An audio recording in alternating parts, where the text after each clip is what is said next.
In the heart of Jerusalem's ancient city, Bathsheba stood by the window of her modest home.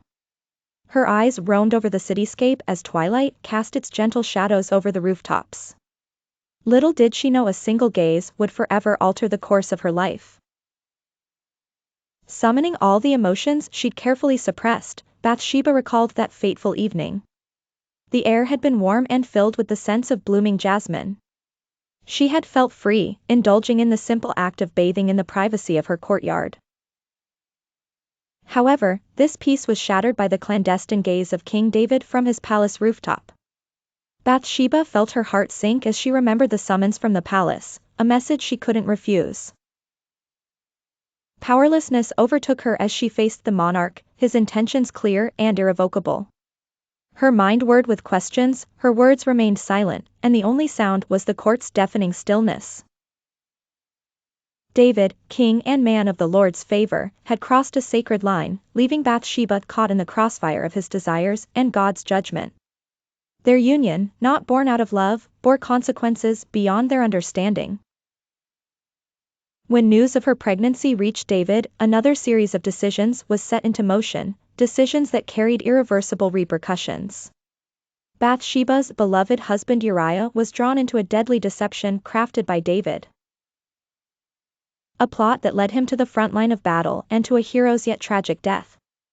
In the following days, grief became Bathsheba's constant companion. Her mourning was real yet marred by unseen webs of politics and guilt. Before long, she was brought into the palace, presented as the king's new wife.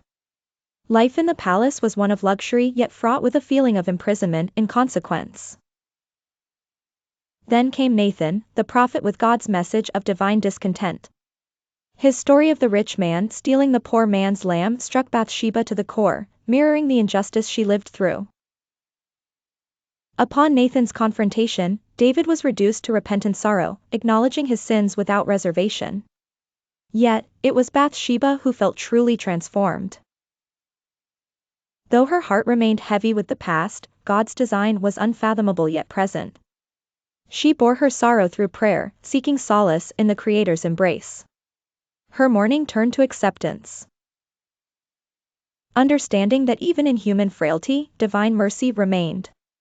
Living under the shadow of her suffering, Bathsheba's spirit found quiet strength. Her faith ushered her through the birth of another son, Solomon, the beloved of the Lord. It was through him she witnessed the redemptive arc being fulfilled. Bathsheba's transformation spoke not of a silent victim, but a woman who endured, repented, and was raised anew by grace. Her story intertwines with themes of power, sin, and divine penance to tell a tale of unexpected redemption. To the world, she remained the queen, but within, she cherished the role of a mother whose heart was finally aligned with God's eternal promise. A legacy untouched by the shadows of her past. Bathsheba's narrative, often overshadowed by King David, is a testament to God's intricate and grace-filled design. It reflects how, beyond the blemishes of sin, a life can be woven anew with intention, repentance, and grace. Hers is a saga of rediscovery, resurrection, and ultimately, lasting redemption brought forth by a power greater than royal command.